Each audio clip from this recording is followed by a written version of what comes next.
Good evening my dear students. आज हम आपके लिए लेके आए क्वांटम मैकेनिक्स का। बीएससी या एमएससी के छात्रों के लिए अधिकतर दिक्कत रहती है क्वांटम मैकेनिक्स का एक टॉपिक, मोस्ट इम्पोर्टेंट टॉपिक, जिसका नाम है श्रोडिंगर वेव इक्वेशन। सबसे पहले hello, my self Aman Pachauri and आज दीपावली के बाद का आपका माहौल है। तो श्रोडिंगर वेव इक्वेशन आपकी किताब में जिसका नाम दिया है वो एक्चुअली रॉन्ग दिया है। श्रोडिंगर की आपकी जो किताब में नाम है वो है डेरिवेशन ऑफ श्रोडिंगर इक्वेशन, जबकि श्रोडिंगर की इक्वेशन का कोई डेरिवेशन नहीं है।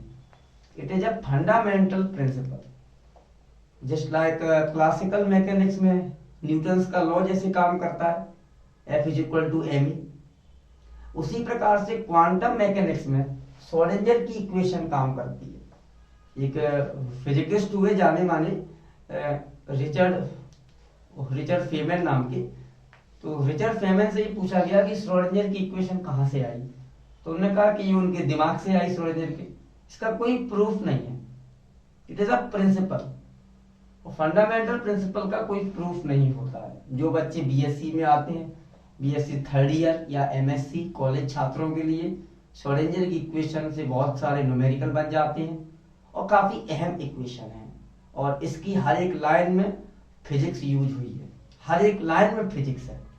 और आपका क्लासिकल मैकेनिक्स अच्छा होगा तब आप इसको समझेंगे। अगर मैं इसको लिखता तो बहुत ज्यादा समय वेस्ट हो जाता अपना, आपका भी होता, मेरा भी होता। मैंने लिख लिया है पहले ही, आपको मैं समझा देता हूँ कि क्या सीन चलता है।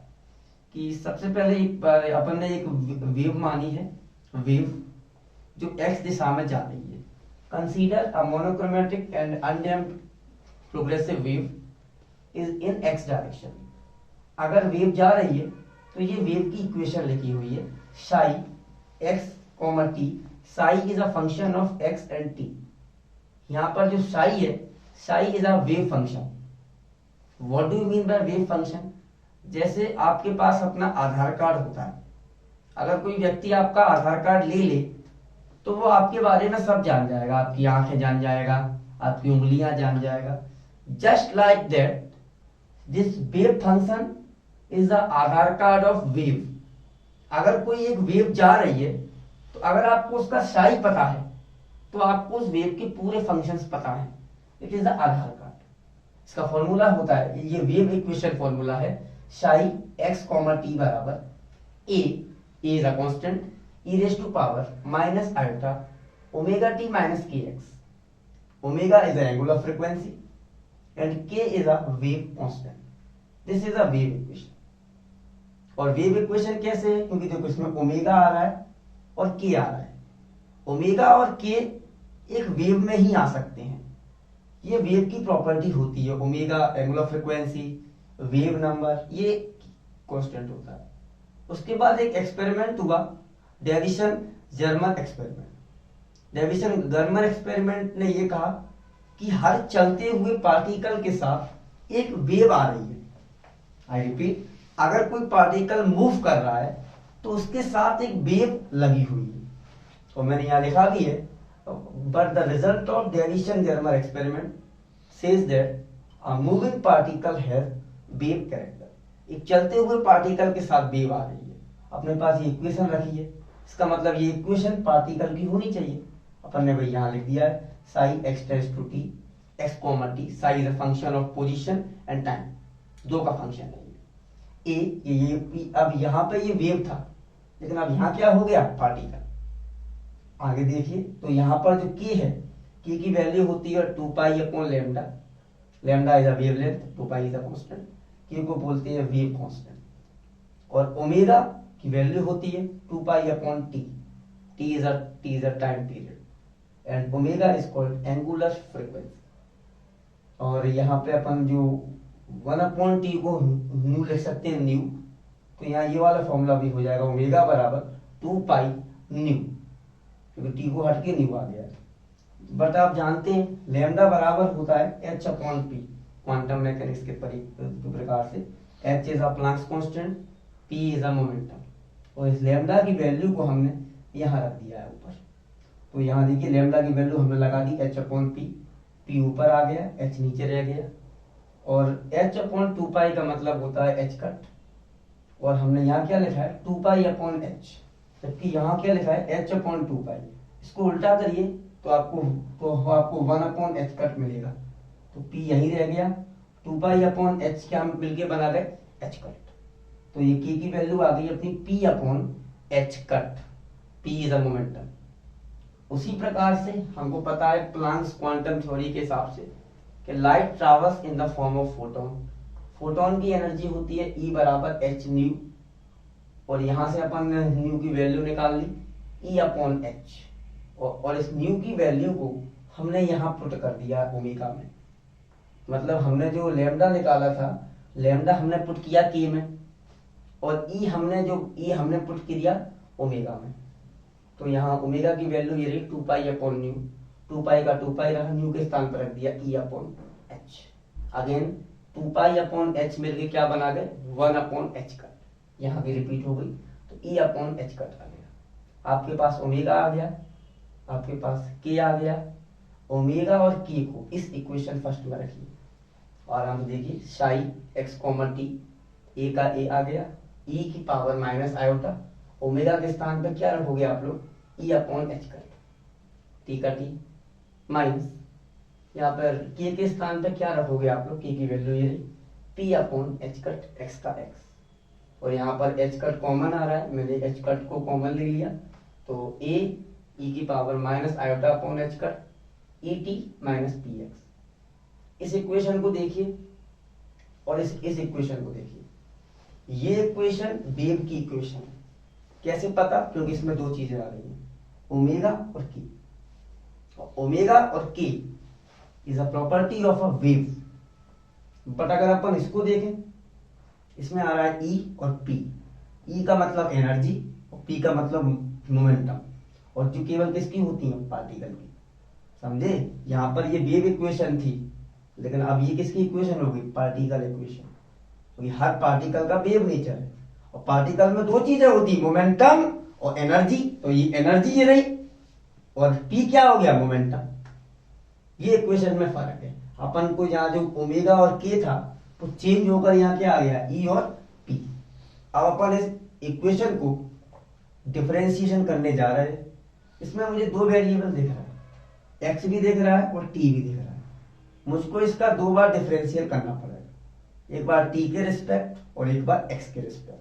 तो इस साई को मैं टी के रिस्पेक्ट डिफरेंशियल करवाने जा रहा हूं, तो मैंने कराया साई का डिफरेंशियल कराया टी के रिस्पेक्ट, तो अपना आ जाएगा डेल साई होगा डेल टी, एक्स तो हट जाएगा टी के रिस्पेक्ट हो जाएगा।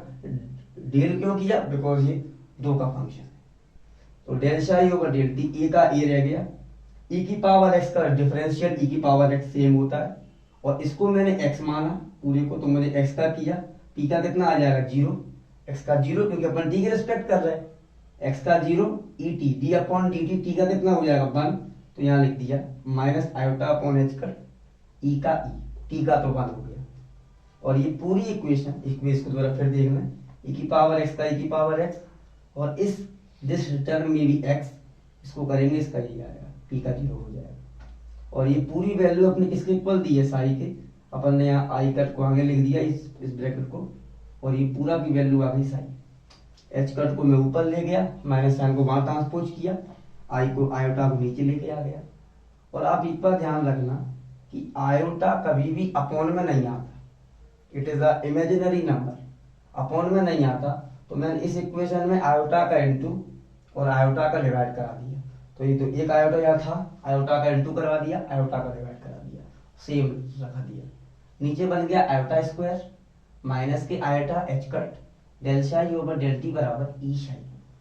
माइनस के आयोटा का वैल्यू होती है -1, आयोटा स्क्वायर की वैल्यू कितनी होती है -1, यहाँ -1 आ गया, माइनस से माइनस क्या हो गया मेरा कट गया। तो यहाँ मेरी फाइनल वैल्यू जो मुझे मिली वो कितनी मिली है, iota h cut del psi over del t बराबर ई साई। मुझको ई साई की वैल्यू मिल गई।